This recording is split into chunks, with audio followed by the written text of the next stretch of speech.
Thank you. That's a tough act to follow, a comedian, huh? I'm going to tell you something a little bit more serious. And my name is Rafael Fonseca. I'm the chair of the Department of Internal Medicine at Mayo Clinic in Arizona.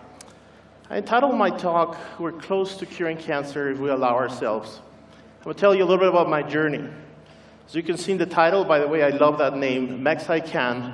I'll tell you a little bit about how things happen up from the moment that I was raised here in Mexico and where we are currently with the various treatments against cancer. Before we do that, I want to show you this image. This is an image that all physicians use when we talk about the various treatment options for patients and so forth. And it's called the physician. And you see a doctor there that's attending to a young girl who's laying in those chairs. She's quite ill, obviously. He's trying to use the light of the lamp to find what's going on with her.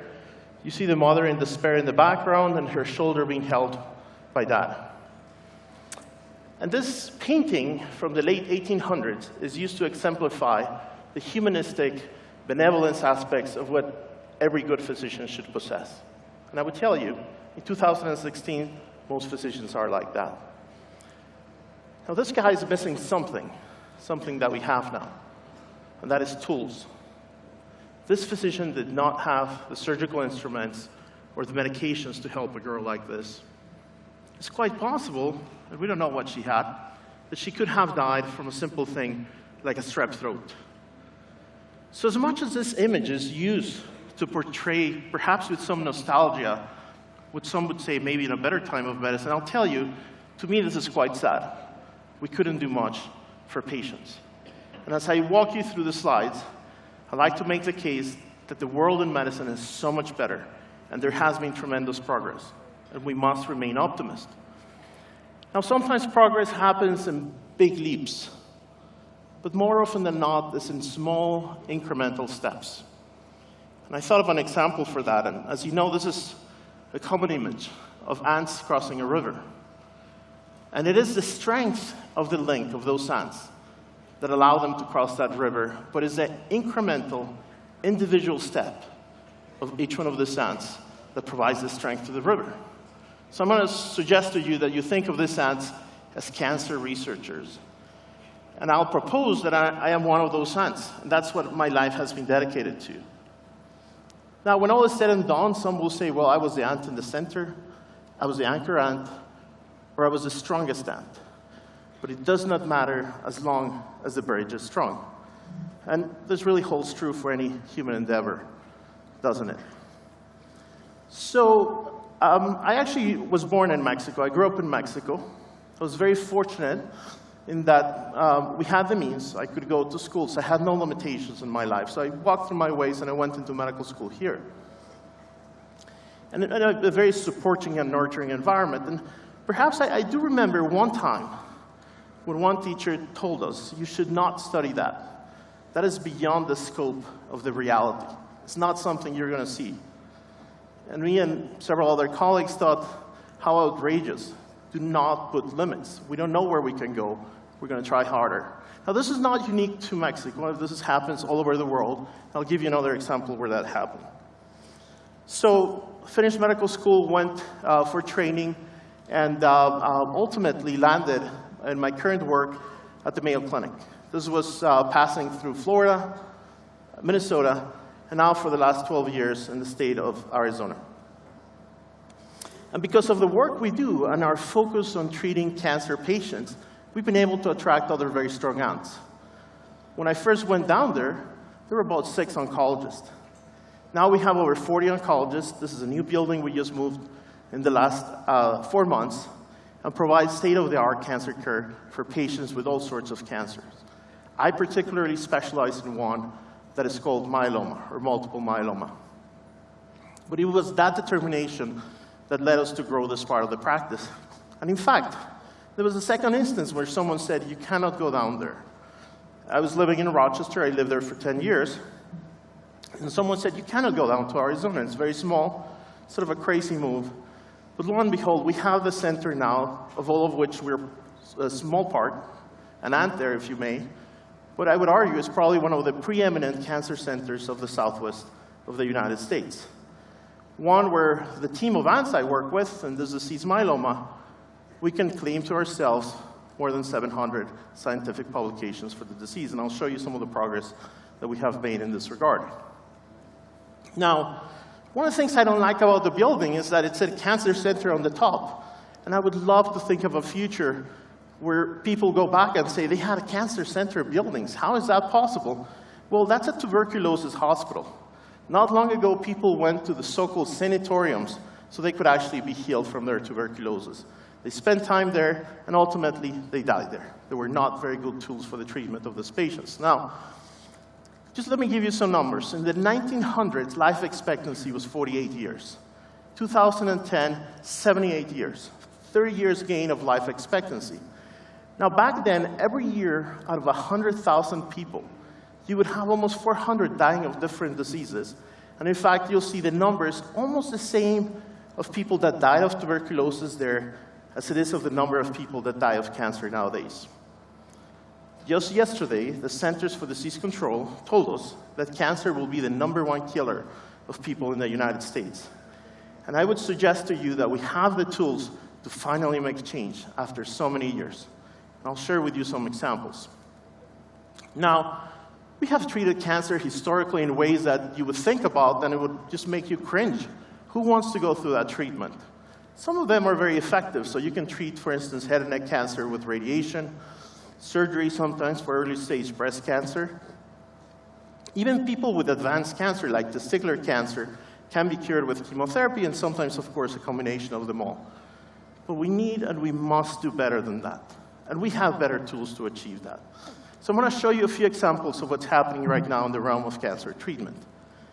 Now, one of my favorite stories is this one. And you don't have to be a physician to understand this graph. I'll explain it to you.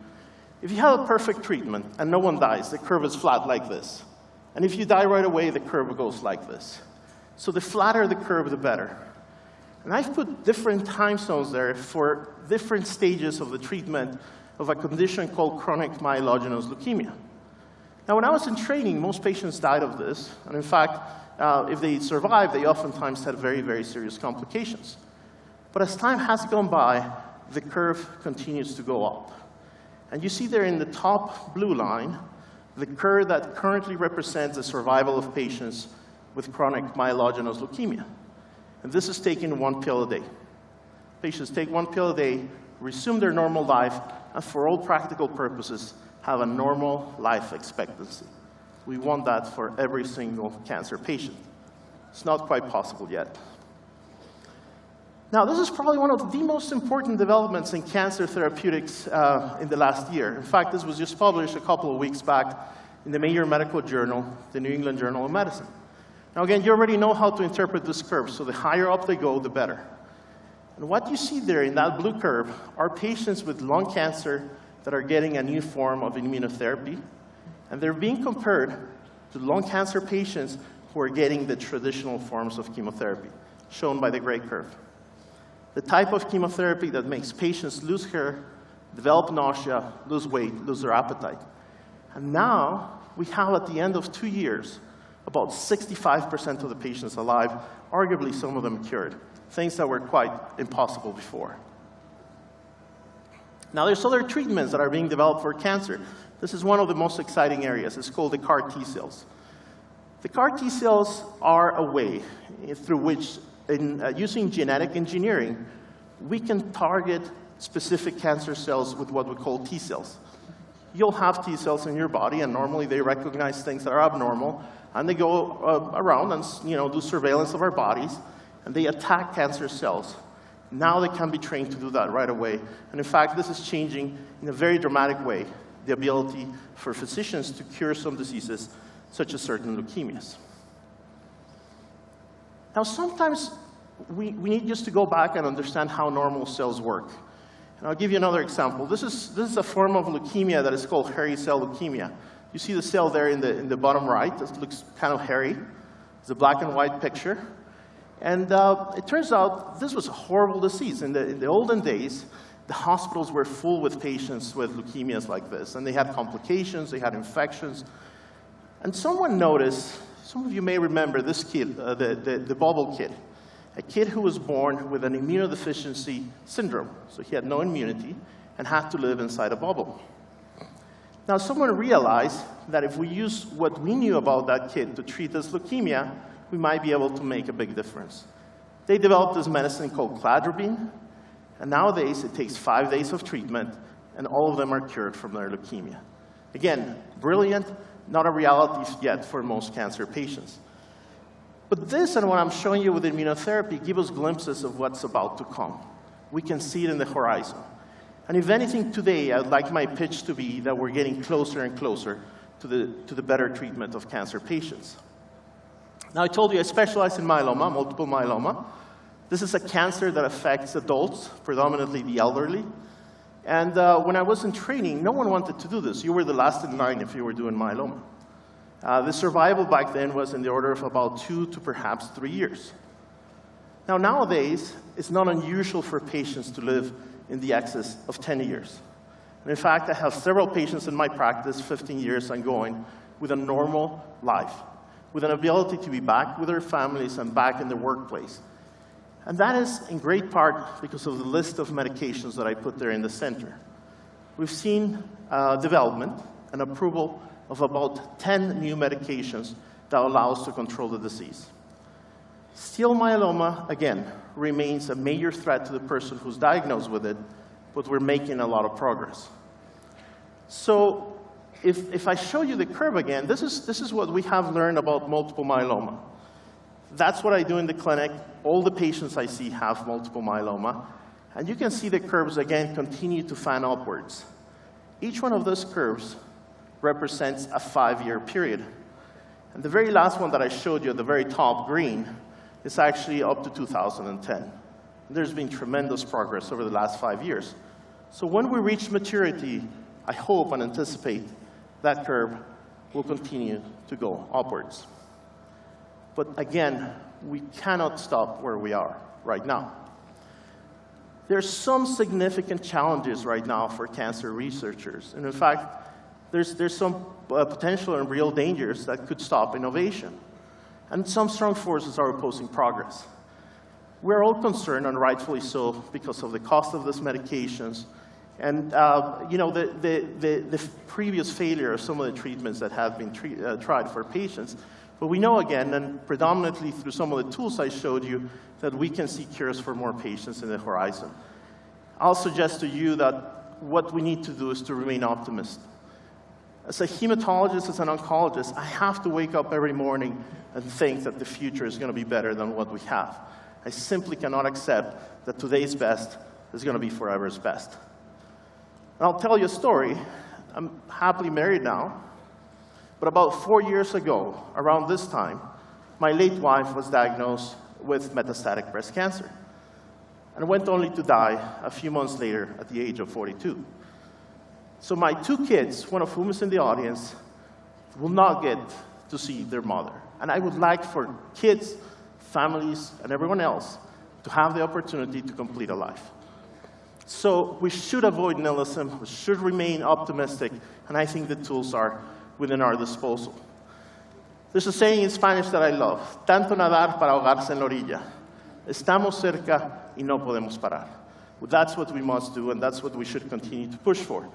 And I would like to have families like the one on the right be able to send Christmas cards to their family members. In fact, that's a Christmas card of one of my patients that has been out from a stem cell transplant and received therapy for myeloma and remains in a full remission.